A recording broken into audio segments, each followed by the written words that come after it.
അത് പെരിങ്ങോട്ടുകര ദേവസ്ഥാനം ക്ഷേത്രത്തിലെ പൂജാരി അറസ്റ്റിൽ എന്നുള്ളതാണ്. ഇവന്റെ കർമ്മദോഷം ഇന്ന് ആരംഭിക്കാൻ പോവാണ്. ക്ഷേത്രത്തിലെ പൂജാരിയായ അരുണാണ് പീഡന പരാതിയെ തുടർന്ന് അറസ്റ്റിലായത്. എന്താ കാണിച്ചാലും എന്തോ നാണമില്ലാത്തവനാ.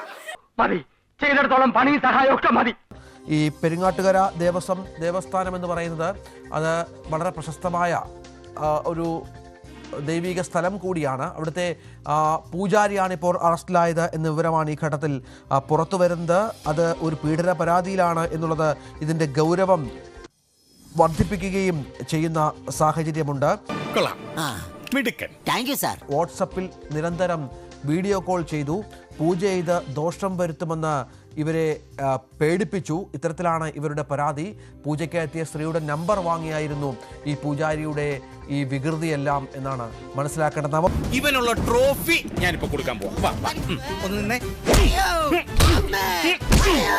എങ്ങനെയുണ്ട് ട്രോഫി? ഇതൊരുമാതിരി മറ്റേടത്തെ എവറോളി ട്രോഫി ആയിപ്പോയി. യുവതി പറയുന്നത് പ്രകാരം നിരന്തരം ഭീഷണിപ്പെടുത്തിയും നഗ്ന ചിത്രങ്ങൾ നഗ്ന വീഡിയോ പകർത്തിയും ഒക്കെയാണ് ഭീഷണിപ്പെടുത്തിയത്. ഒപ്പം കുടുംബത്തിലെ തന്റെ മക്കളെ വധിക്കുമെന്ന് അല്ലെങ്കിൽ മക്കൾ മരിക്കുന്നതിന് വേണ്ടിയിട്ടുള്ള പൂജകളൊക്കെ ചെയ്യുമെന്ന് പറഞ്ഞ് ഭീഷണിപ്പെടുത്തിക്കൊണ്ടാണ് തന്നെ ബലാത്സംഗം ചെയ്തതെന്നാണ് യുവതി പറയുന്നത്.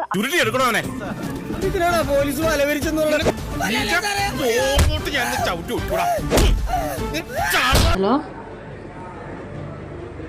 ஹலோ நான் இங்கே ஆஃபீஸில் வெளியில் வந்தேன். இப்போ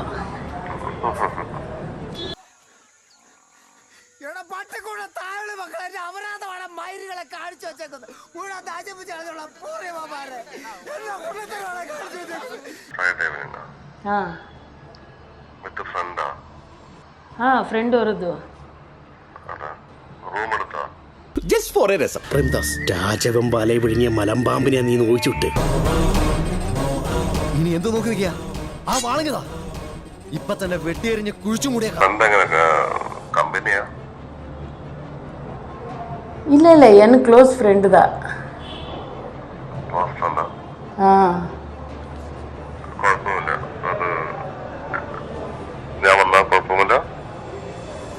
நீங்க வரீங்களா? കളി കൊള്ളാം. എന്താ പേര്? രത്നം. ഞാൻ രത്നമാന്ന് വിളിക്കൂ. പേര് തന്നെ പത്തര മാറ്റ്. പേര് പോലെ തന്നെ കണ്ട ആളൊരു ബോംബാ. ഈ ഭീഷണി തുടർന്നതിനെ ആ ഭീഷണി വീണ്ടും വീണ്ടും അപ്പുറമാ ഫ്രണ്ട് കൂട്ടുന്നവരുണാ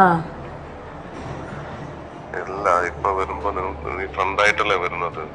ആമാ. அப்போ ഞാൻ அங்க ஹோட்டல் வந்தா பிரச்சனை இருக்கு. அந்த ஃப்ரெண்ட் എന്തെങ്കിലും சொல்லுமா? ஆமா. அப்ப எங்க காண முடியலல்ல? இல்ல நான் கோயிலுக்கு வந்து நீங்க கூட பேசிட்டு வரேன். കേരളത്തിലേക്ക് എത്തുമ്പോഴാണ് ഈ കാറിൽ വെച്ച് ഈ അരുൺ എന്ന ഈ പൂജാരിയും മുഖ്യ പൂജാരിയായ ഉണ്ണി ദാമോദരനും കൂടി ചേർന്ന് ഇവരെ ബലാത്സംഗം ചെയ്തതെന്നാണ് നമുക്ക് വ്യക്തമാകുന്നത്.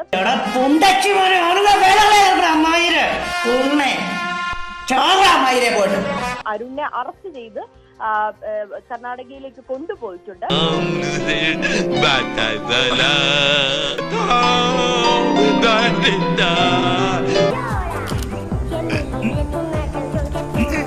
ഒന്ന് പൊട്ടിക്കാൻ പാടേ സ്റ്റക്കായി നോക്കാം.